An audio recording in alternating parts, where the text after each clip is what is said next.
আসসালামু আলাইকুম, স্বাগত জানাচ্ছি এটিভি সকালের সংবাদে। আপনাদের সঙ্গে আছে মালিহা হোসাইন।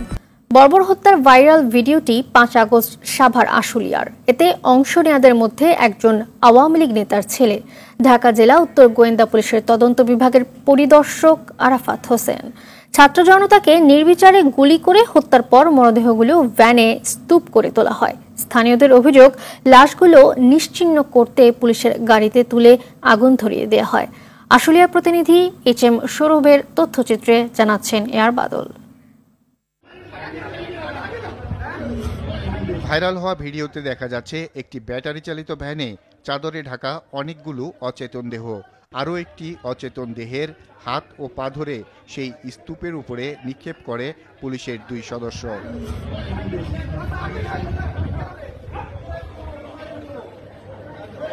স্তূপ করে রাখা অচেতন দেহগুলোর ভ্যানের পাশ দিয়ে কয়েকজনকে হেঁটে যেতে দেখা যায়। এদের একজনের হাতে ছিল কোদাল, আরেকজন পুলিশের জ্যাকেট পরা।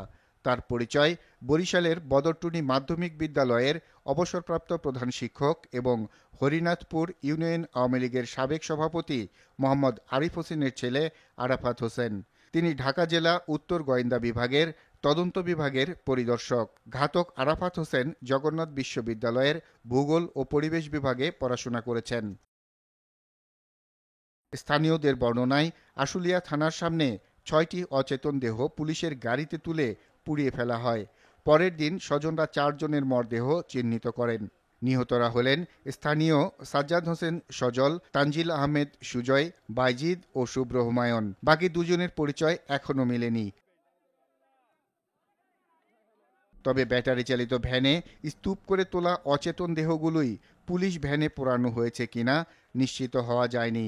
সবাই আমি লাশ দেখছি, এখানে রাখা ছিল আপনার পুলিশের গাড়িতে, ওনাদের পুরানো হয়েছে, কিন্তু ফেস বা কোনো চিনা যাচ্ছিল না তাদের আর কি। এখন আমি রিপোর্ট লিখে আসলাম, এখান থেকে আমার আসতে দেয় না, এখানে বস্তা দিয়ে বেড়া দিয়ে একটা পিস্তল বন্দুক ধরে রাখছে। ওরাই গুলি করছে, দেহে পোলাহান আইছে, পরে গুলি করে মেরে হেলাইছে। ইয়ার থানার ভিতরে আসলে 6টা, ওরা 6টা মুখ চিনা যাওয়া দেখে করে পুরো আগুন দিয়ে ফুড়ে হেলাইছে। না প্যাকেট আমি করে দিছি 6টা বলে ছাত্র গুলি আসছিল, প্যাকেট করে 2টা মাটি দিয়ে আসি আমতলা, আর 4টা গার্জেন করে দিয়ে দিছি। হ্যাঁ আমি আমতলা, হ্যাঁ আমি যাই, হ্যাঁ।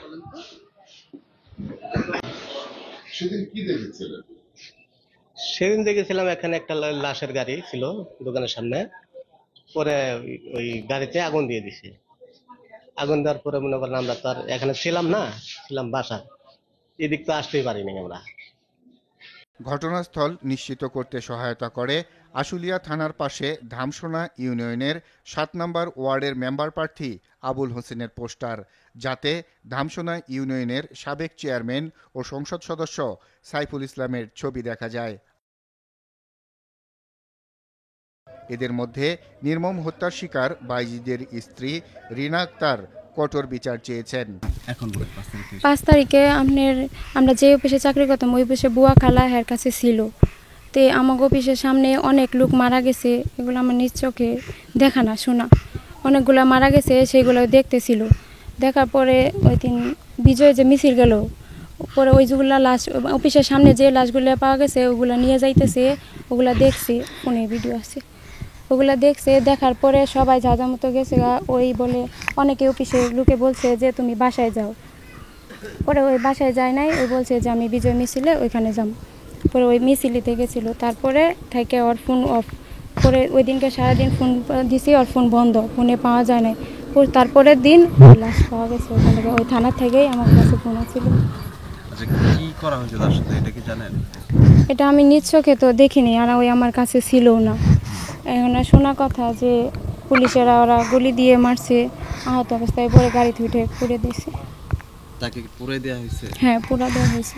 আপনি কোথায় ছিলেন? আমি ওই থেকে দূরে কাঠগড়া ছিলাম, ওই জায়গায় ছিলাম। আপনি কি থানায় গেছিলেন? হ্যাঁ, থানায় গেছিলাম। গিয়ে কি শুনলেন? ওইখানে ওর পুরা লাশটা ওইটা ওরাই দাফন করে পলি দিয়ে বাইরে রাখছিল, পরে ওইটা যাওয়ার পরে আমার সাইন নিয়ে পরে ওইটা দিছে। আমার এখন অবস্থা খারাপ, চলতেছে না ভালো। আর আমার বাপের ওইরকম নাই কিছু যে আমাকে দিয়ে আমাকে দুইজনের দেখাশোনা করবো, এরকম নাই। আর আমার শ্বশুর বাড়ি ওই জায়গায় আমার শ্বশুর নাই, শাশুড়ি আছে, তারাও আমাকে কিছু দেয় না। আপনার স্বামীর সাথে এরকম একটা নৃশংস ঘটনা ঘটছে, এটা নিয়ে আপনার কোনো মানে বিচার চাওয়া বা হ্যাঁ, এটা আপনি কি চাচ্ছেন? আমি আর বিচার চাই। লোমহর্ষক ভিডিওটি ভাইরাল হওয়ার পর ঘাতক পুলিশ সদস্যদের মধ্যে চিহ্নিত আরাফাত হোসেন গা ঢাকা দিয়েছেন বলে জানা গেছে। অন্যদের পরিচয় এখনো জানা যায়নি। AR বাদল, RTV, ঢাকা।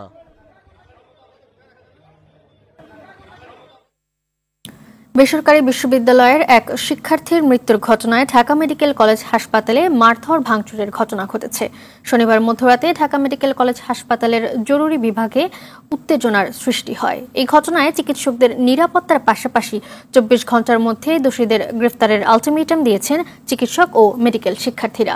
এই সময়ের মধ্যে তাদের আইনের আওতায় না আনলে কর্মবিরতিতে যাওয়ার আলটিমেটাম দিয়েছে তারা। চিকিৎসকদের দাবি, রাজধানীর ক্যান্টনমেন্ট এলাকায় মোটরসাইকেল দুর্ঘটনায় আহত হয়ে একজন চিকিৎসাধীন অবস্থায় ঢাকা মেডিকেল কলেজ হাসপাতালে মারা গেলে চিকিৎসকদের অবহেলায় তার মৃত্যু হয়েছে এমন অভিযোগ তুলে বেশ কয়েকজন হাসপাতালে এসে অপারেশন থিয়েটারে ঢুকে চিকিৎসককে মারধর করে।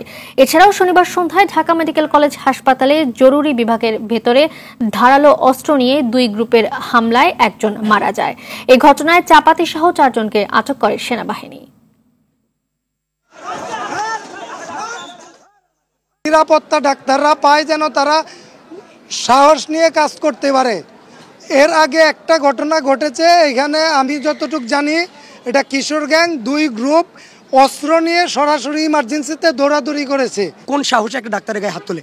তারপর শুধু হাত তোলা না, সে ওটি থেকে একজনকে, অপারেশন থিয়েটার থেকে একজনকে বের করে মারতে মারতে ডিরেক্টর রুমে নিয়ে যায়। সকল দিক থেকে আমরা কিন্তু একটি ষড়যন্ত্রের শিকার হচ্ছি। এই বিষয় নিয়ে যে জনমনে যে আতঙ্ক এবং যে মানে যেই আশঙ্কা, সেটি একেবারে অমূলক নয়। একই দিনে একাধিক ঘটনা ঘটছে। দর্শক, এই মুহূর্তে ঢাকা মেডিকেল কলেজ হাসপাতাল থেকে সরাসরি যোগ দিচ্ছেন সহকর্মী সীমা তানভীর। ঢাকা মেডিকেল কলেজের কি পরিস্থিতি দেখতে পাচ্ছেন এখন, আর হামলার ঘটনায় এখন পর্যন্ত কেউ গ্রেফতার হয়েছে কিনা জানাবেন আমাদের।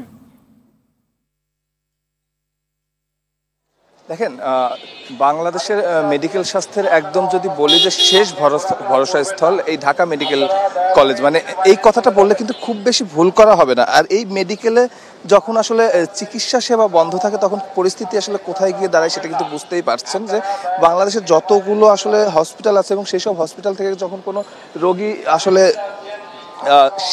কোনো ডাক্তার আসলে তার চিকিৎসা সেবা দিতে অপারগ হন, তখন কিন্তু এই ঢাকা মেডিকেলে তাদেরকে কিন্তু আসলে রেফার করা হয়। এবং এই ঢাকা মেডিকেলে শুধু ঢাকার না, সারা বাংলাদেশ থেকে রোগীরা আসেন এবং সেই জায়গাটিতে কিন্তু এখন কর্মবিরতিতে আছেন ইন্টার্ন চিকিৎসকরা। এবং যে ইমার্জেন্সিটি, এই ইমার্জেন্সিতেই প্রথমে এসে রোগীরা কিন্তু আসলে প্রাথমিকভাবে তাদের দেখানো হয়, সেই ইমার্জেন্সিও কিন্তু এখন বন্ধ আছে।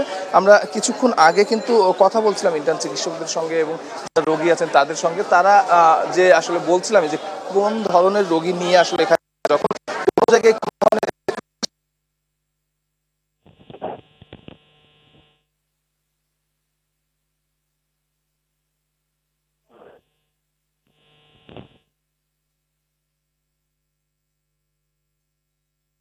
ধন্যবাদ। দেশের গণতন্ত্র রক্ষায় অবিচল বাংলাদেশের অন্যতম রাজনৈতিক দল বিএনপি। 1978 সালের এই দিনে শহীদ রাষ্ট্রপতি জিয়াউর রহমানের হাত ধরে যাত্রা শুরু হয় দলটির। জনকল্যাণে রাজনীতি করা 46 বছরের দলটির সামনে এখন ছাত্র জনতার বিপ্লবে অর্জিত বিজয়কে রক্ষার পাশাপাশি জিয়াউর রহমানের আদর্শে সব ধর্ম বর্ণের বাংলাদেশ গড়াই বড় চ্যালেঞ্জ, এমনটাই মনে করেন বিএনপির স্থায়ী কমিটির সদস্য মেজর অবসরপ্রাপ্ত হাফেজ উদ্দিন আহমেদ। আর জানাচ্ছেন জাহিদ রহমান।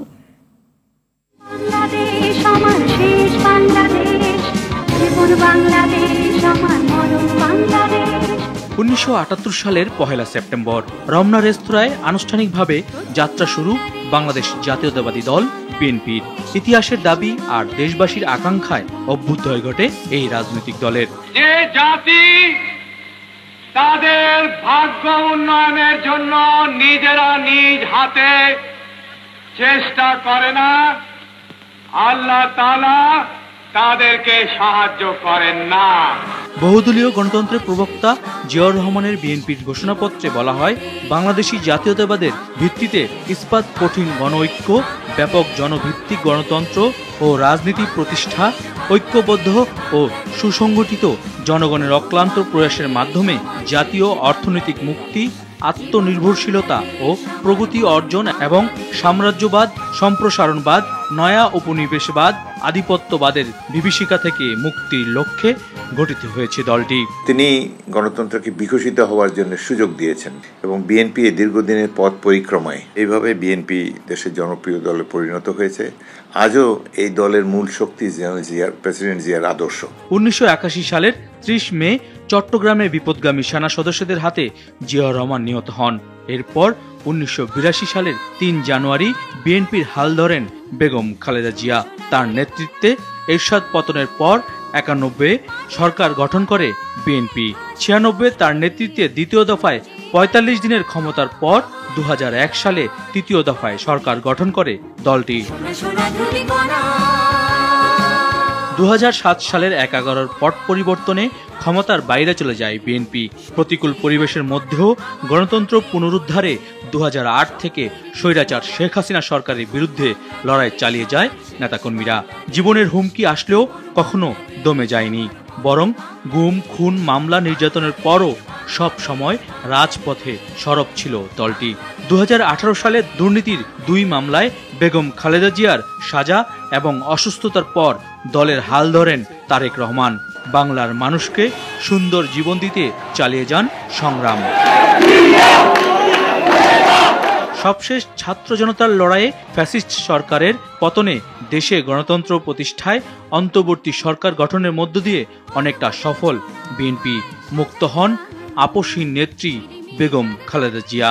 আধুনিক বাংলাদেশ নির্মাণে আসুন আমরা তরুণদের হাত শক্তিশালী করি। দেশের স্বাধীনতা সার্বভৌমত্ব রক্ষায় জনগণকে সাথে নিয়ে আগামীর বাংলাদেশ গড়তে চায় বিএনপি। একটি স্বাবলম্বী স্বনির্ভর বাংলাদেশ গড়ে তোলাই বিএনপির জন্য বড় চ্যালেঞ্জ। দৃঢ়ভাবে 100% আমরা জিয়াউর রহমানের পথে পথ চলতে চাই। অবাধ সুষ্ঠু নির্বাচনের মাধ্যমে জনগণের ক্ষমতা জনগণের হাতে ফিরে আসবে এবং সেই নির্বাচন বিএনপির জন্য বড় চ্যালেঞ্জ বলে মনে করে দলটি। তারুণ্যের জন্য একটি নিরাপদ ভবিষ্যৎ আমরা গড়তে পারবো ইনশাআল্লাহ। জাহিদ রহমান, RTV, ঢাকা। অন্তর্বর্তীকালীন সরকারকে জাতীয় নির্বাচনের জন্য এখনই সময় বেঁধে দিতে চায় না রাজনৈতিক দলগুলো। নেতাদের প্রত্যাশা, গণঅভ্যুত্থান পরবর্তী সংস্কার কাজগুলো দ্রুত শেষ করে নির্বাচনী পরিবেশ তৈরিতে মনোযোগ দিবে বিশেষ সরকার। রাজনৈতিক পরিবেশ সৃষ্টির ব্যাপারেও সরকারের সঙ্গে আলাপ চালিয়ে যেতে চায় বিএনপি, জাতীয় পার্টি, গণসংহতি আন্দোলনের মতো দলগুলো। মারুফরাজার রিপোর্ট। ছাত্র জনতার গণঅভ্যুত্থানের মুখে আওয়ামী লীগ সরকারের পতনের পর নতুন দিশায় পথ হাঁটছে বাংলাদেশ, যেখানে সামাজিক, অর্থনৈতিক, রাজনৈতিক সকল ক্ষেত্রে বৈষম্য রুখে দিয়ে সাম্যের সমাজ গড়ে তোলাই মূল লক্ষ্য। অন্তর্বর্তীকালীন সরকারের প্রধান উপদেষ্টার নেতৃত্বে 17 উপদেষ্টা আইন প্রশাসন সহ অন্যান্য রাষ্ট্রীয় সংস্কারে কাজ করে যাচ্ছেন। পাশাপাশি উপযুক্ত রাজনৈতিক পরিবেশ নিশ্চিত করা সহ সুবিধাজনক সময়ে নির্বাচনের ব্যাপারেও শীর্ষ রাজনৈতিক দলগুলোর সঙ্গে আলোচনা শুরু হয়েছে। তবে নির্বাচনের পরিবর্তে অন্তর্বর্তীকালীন সরকারের কাছে ক্ষমতার ভারসাম্য তৈরির ব্যাপারে বেশি মনোযোগ নেতৃবৃন্দের। দীর্ঘদিন ধরে লড়াই করছে যে এই রাষ্ট্রটা একটা ফ্যাসিস্ট কর্তৃত্ববাদী বন্দোবস্তের উপর দাঁড়িয়ে আছে, এটাকে বদলাতে হবে এবং এটাকে একটা গণতান্ত্রিক বন্দোবস্তের উপর দাঁড় করাতে হবে এবং সেই জন্য রাষ্ট্র এবং সংবিধানের সংস্কার দরকার, প্রতিষ্ঠানগুলোর সংস্কার দরকার। সবচেয়ে বড় কথা হচ্ছে ক্ষমতার ভারসাম্য দরকার, যাতে করে জবাবদিহিতার সৃষ্টি হয়। এই মুহূর্তে আমি মনে করি না যে আপনার সময়সীমার প্রশ্নটির উত্তর কেউ সরাসরি দিতে পারবে। পরিস্থিতিকে গুছিয়ে নিয়ে আমরা প্রত্যাশা করছি যে সরকার একটি স্থিতিশীল পরিস্থিতিতে দেশকে ফিরিয়ে আনবে। মানুষ পরিবর্তন করে, সঠিক মানুষ দেওয়া, একটা পদ্ধতি পরিবর্তন করে এদেরকে আরও জবাবদিহিতা মূলক করা, সেগুলো হলে আমরা মনে করি তারপরে নির্বাচন হলে পরবর্তীতে হয়তো একটা সঠিকভাবে যাবে। অতীতের জরাজীর্ণ কাটিয়ে সত্যিকারের নির্বাচনে সুষ্ঠু ও গণতান্ত্রিক পরিবেশ তৈরির বিষয়ে গুরুত্ব ছিল সবার কণ্ঠে। অকারণে এই সরকারকে দীর্ঘ করাটা সঠিক হবে বলে আমি মনে করি না। তাদের টার্গেট এটাই হওয়া উচিত যে যত শীঘ্র সম্ভব ন্যূনতম প্রয়োজনীয় কাজগুলো সেরে জনগণের ক্ষমতা জনগণের কাছে ফিরিয়ে দেয়। নির্বাচনের আমি এই মুহূর্তেই কোনো সময়কাল বেঁধে দিতে চাই না, তবে আমি দেখতে চাই যে ওনারা আন্তরিকভাবে যত দ্রুততার সঙ্গে সম্ভব এটা করার চেষ্টা করছে। রাজনৈতিক যে আলোচনা, বিশেষত এই সংস্কার প্রক্রিয়া এবং নির্বাচনের পরিবেশ সহ পুরো জিনিসটা, সেই বিষয়ে আপনার আলাপ আলোচনা যখনই সম্ভব হবে তখনই শুরু করেন এবং তারা এই বিষয়ে বলেছেন স্টেবিলিটি যাকে বলে সেটা এনে, মানুষের মধ্যে স্বস্তি এনে, নিরাপত্তার বোধ এনে তারা এই আলোচনাটা শুরু করবে। রাজনৈতিক উপযুক্ত পরিবেশ তৈরির প্রক্রিয়া কেবল দলগুলোই প্রতিনিধিত্ব করবে না, সেই সঙ্গে ছাত্র সমাজের উপস্থিতি ও মতামতকেও গুরুত্ব দিতে চায় রাজনৈতিক দলগুলো। মারফরেজা, RTV, ঢাকা। ধীরগতিতে কমছে বন্যার পানি, এতে ভেসে উঠছে ক্ষয়ক্ষতির চিত্র। দুর্গত এলাকায় ছড়িয়ে পড়ছে পানিবাহিত নানা রোগ। খাবার ও বিশুদ্ধ পানির তীব্র সংকটে রয়েছেন বানভাসীরা। পানি কমতে থাকলেও ফেনীতে দুর্ভোগে আছেন মানুষ। দুর্গত এলাকায় ছড়িয়ে পড়ছে ডায়রিয়া সহ পানিবাহিত নানা রোগ। গত কয়েকদিন ধরে বৃষ্টি না হওয়ায় লক্ষ্মীপুরে কমছে বন্যার পানি, এতে আশ্রয় কেন্দ্র থেকে বাড়ি ফিরছেন দুর্গতরা। পানিবাহিত নানা রোগ আক্রান্ত হচ্ছেন শিশু ও বয়স্করা। নোয়াখালীতে এখনো পানিবন্দী আছে লাখো মানুষ। কুমিল্লায় গোমতী নদীর পানি স্বাভাবিক উচ্চতায় প্রবাহিত হচ্ছে, এতে বুড়িচং ব্রাহ্মণপাড়া উপজেলার পানি কমে বন্যা পরিস্থিতির উন্নতি হচ্ছে।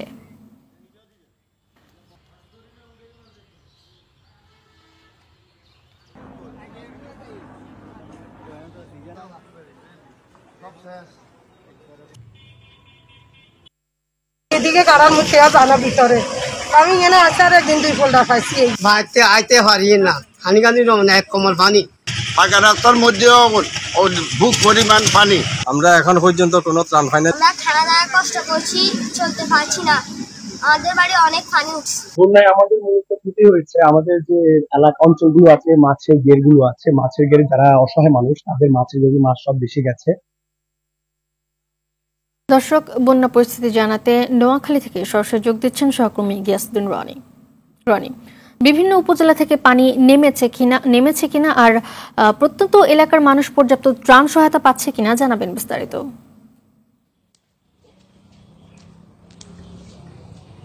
মালিয়া, ধন্যবাদ। আপনি যেমনটি জানাচ্ছিলেন, নোয়াখালীর বন্যা পরিস্থিতি উন্নতির দিকে রয়েছে, তবে যে উন্নতি হচ্ছে তা কিন্তু সন্তোষজনক নয়।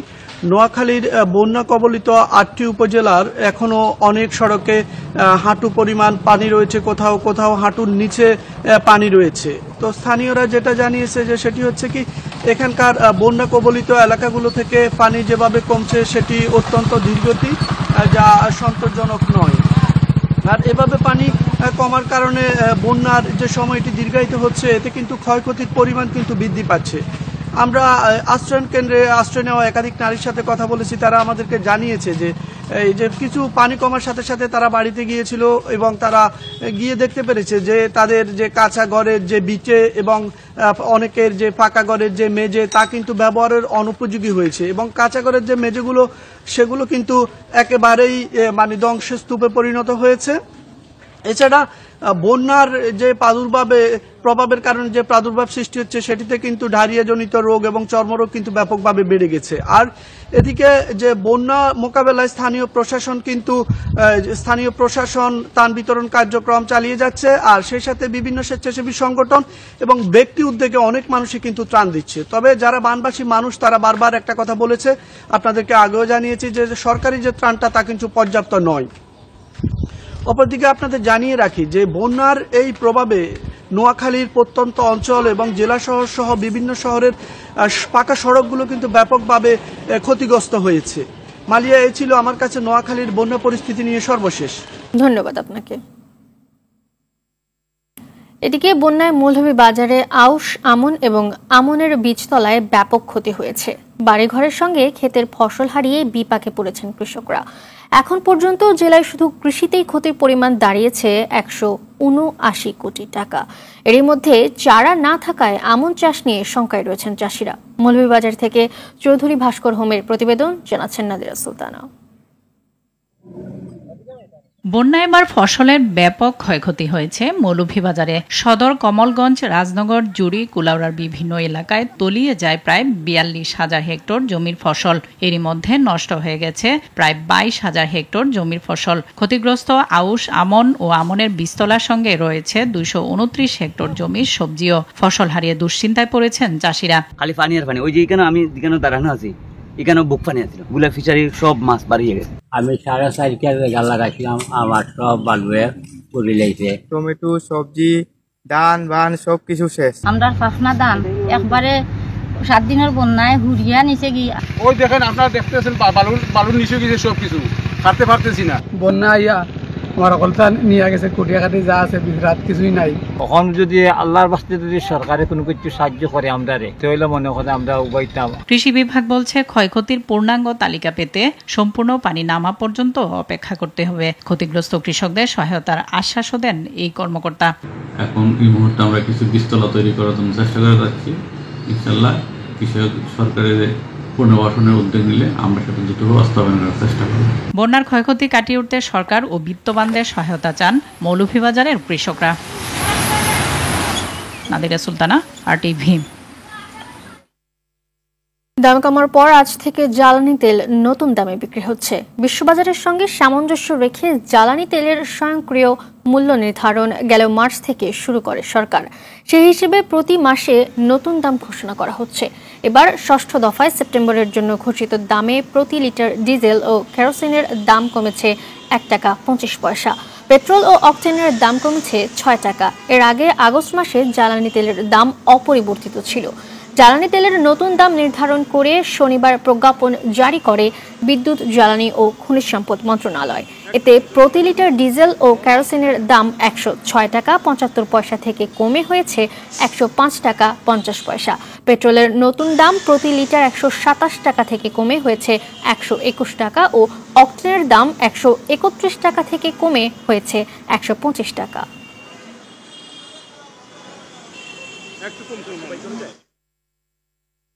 দর্শক, এই মুহূর্তে তেজগাঁও পাম্প থেকে সরাসরি যোগ দিচ্ছেন সহকর্মী মারুফ রেজা।